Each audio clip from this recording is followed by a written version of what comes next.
Halo sobat-sobat Big Data, kita ketemu di kuliah online riset metode komunikasi berbasis Big Data. Kenapa metode riset ini menjadi penting saat ini di era media digital? Karena semua masyarakat, pemerintah, perusahaan menggunakan media sosial sebagai sarana untuk promosi. Setelah promosi, apa yang kita lakukan? Setelah promosi, maka tugas kita adalah melakukan evaluasi. Apakah promosi kita, kampanye kita, diseminasi kita terhadap khalayak itu sudah diterima baikkah oleh khalayak kita? Dan bagaimana respon khalayak terhadap kegiatan dari promosi kita? Itulah metode riset berbasis Big Data itu menjadi penting. Untuk itu, saya ingin bercerita sedikit tentang apa sih peran dari media sosial saat ini, gitu ya.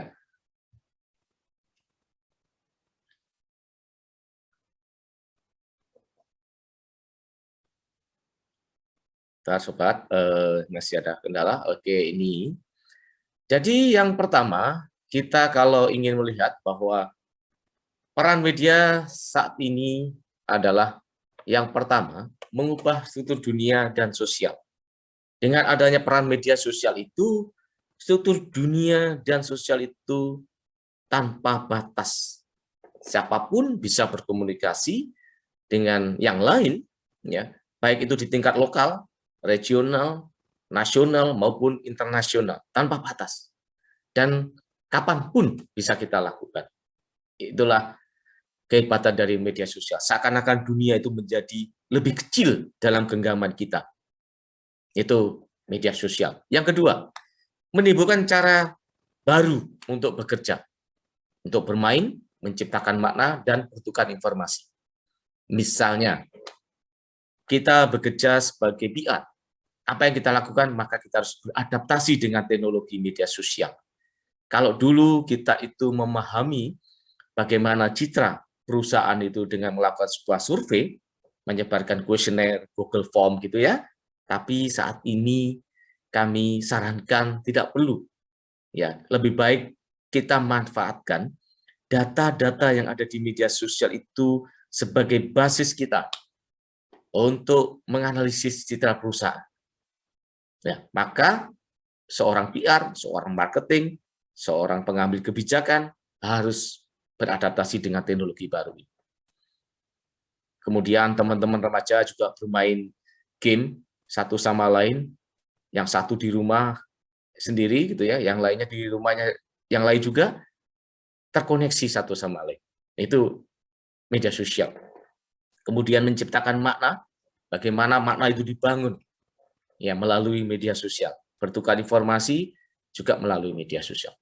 Jadi media sosial itu merupakan media yang sangat dibutuhkan untuk saat ini.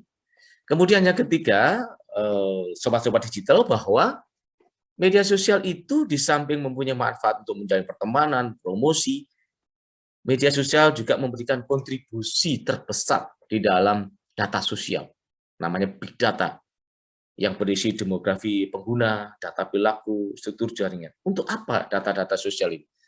Data-data sosial janganlah dipandang sebagai kumpulan data yang seperti sampah, tetapi lihatlah bahwa kumpulan data di media sosial itu sebagai tambang emas kita untuk kita jadikan sumber, ya, sumber analisis kita di dalam sebuah riset. Dan pada akhirnya nanti data-data media sosial yang ada di media sosial itu sebagai basic kita untuk melakukan sebuah bisnis. Jadi kalau bisnis baru saat ini, kita menambang sebuah isu tertentu untuk perusahaan, untuk kandidat politik, itu bisa kita jual. Itulah bisnis big data saat ini. Itu. Kemudian sekali lagi bahwa data sosial itu mempunyai aspek-aspek tertentu, ya. Jadi data sosial itu mempunyai berbagai struktur, dan struktur itu kalau kita pilah-pilah di dalam media sosial, yang pertama adalah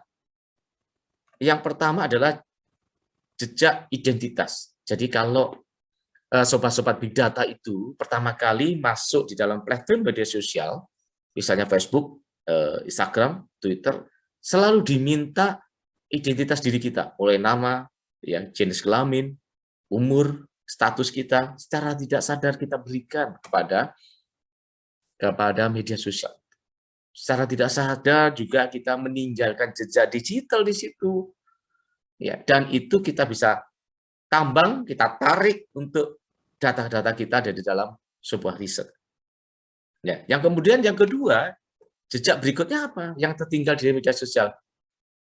Ketika kita mengunggah status di Facebook, ya, menyampaikan sebuah informasi di Twitter, kemudian teman-teman yang lain itu mengomentari, maka jejak digital berikutnya adalah percakapan kita dengan teman-teman kita tentang status kita. Maka itu ada emotion, ada like, ada komen, ada share, ya, kemudian komennya itu apakah bentuknya positif atau negatif di sentimen. Itu jejak digital yang kedua. Kemudian yang ketiga adalah jejak informasi struktur jaringan. Jadi sebenarnya secara tidak sadar kita tuh bisa petakan siapa berkomunikasi dengan siapa, membicarakan apa, ya, kemudian kapan dia berbicara. Maka itu tertinggal di media sosial dan itu bisa kita manfaatkan untuk riset kita. Kemudian yang keempat adalah informasi media. Maka bisa kita lihat nanti jumlah orang yang mengomentari isu tertentu, status kita itu berapa orang. Ya. Kemudian reply-nya, mention-nya, impression, kalau tergantung pada level media kita masing-masing. Kalau Twitter mempunyai karakter sendiri, Facebook mempunyai karakter sendiri. Istilahnya adalah engagement, respon masyarakat itu seperti apa. Maka itu bisa kita lihat. Ya, bisa kita lihat. Tapi jujur saja, sobat-sobat digital, jangan manfaatkan jejak-jejak digital ini untuk tujuan-tujuan yang kurang baik. Jadikanlah jejak digital di media sosial itu untuk kebaikan. Ya, itu saran saya. Sebelum saya lanjutkan ke tahapan yang selanjutnya. Baik, sumber big data yang terbesar saat ini adalah di sosial media. Ya, selain cloud, web, Internet of Things, database, tapi yang lainnya ini tidak open access. Yang bisa diakses adalah di sosial media. Yang kita bisa manfaatkan adalah data yang ada di sosial media. Maka jadikanlah sosial media ini sebagai objek kajian kita di dalam riset bidang-bidang tertentu. Jadi big data bukanlah monopoli di bidang disiplin komunikasi, ya, politik, marketing, ya, atau kebijakan publik, semuanya bisa menggunakan big data ini untuk sebuah riset. Ya, jangan khawatir, semua disiplin bisa, bukanlah monopoli salah satu disiplin. Ya, itu keuntungan dari big data. Dan big data itu bisa kita peroleh di sosial media. Tetapi perlu kita ingat, teman-teman, bahwa big data itu punya karakteristik tersendiri. Ya, kalau bisa saya ceritakan 3V yang terkenal, 3V ya. Yang pertama adalah volume. Jumlah pengguna media sosial yang membicarakan isu-isu tertentu itu luar biasa banyaknya. Kalau kita ingin menambang misalnya berapa banyak orang yang membicarakan isu PPKM ya atau PSBB misalnya, maka kita bisa lihat semua orang yang menyebut kata PSBB atau PPKM di media sosial akan ditambang. Maka jumlahnya sangat besar, volumenya sangat besar. Itu. Kemudian yang kedua adalah variety. Ya, 3V tadi volume, yang kedua variety. Keragaman dari pesan media itu bermacam-macam. Terstruktur dan tidak terstruktur. Ya, ada teks, ada gambar, ada video. Jadi sangat beragam karakteristik dari big data. Kemudian yang ketiga adalah velocity, kecepatannya luar biasa. Dari waktu ke waktu, detik per detik itu selalu menambah data itu di media sosial. Pertanyaan kita adalah, mampukah metode-metode survei yang mengandalkan kuesioner, kemudian Google Form itu untuk mengambil karakteristik ini atau mengimbangi karakteristik ini. Tidak mampu, ya tidak mampu. Untuk itu, saya pikir sobat-sobat Big Data mulai saat ini harus berpikir ulang untuk mengubah metode risetnya dari kuantitatif yang berbasis survei, kuesioner, maka saat ini bolehlah kita menimbang-nimbang ini apakah kita bisa memanfaatkan big data itu sebagai basis kita untuk melakukan sebuah riset, ya itu. Jadi media sosial harus didekati dengan cara baru, bukanlah cara yang lama. Oke, bagaimana tahapan analisis data kita? Anda harus menentukan sebuah isu, ya. Misalnya saya ingin menambang di bidang misalnya dari sosial, ya, misalnya tentang PPKM, PSBB, itu isu yang pertama. Kita tambang itu. Kemudian soal politik, ya, saya misalnya ingin melihat pertarungan antara misalnya di dalam era sekarang itu sudah sangat panas ini membicarakan pertarungan kandidat presiden di 2024. Di situ ada nama Ganjar Pranowo, ada nama Anies Baswedan, ada Pak Prabowo gitu ya, ada Puan Maharani, ada Ridwan Kamil. Bagaimana cara kita bandingkan berbasis big data?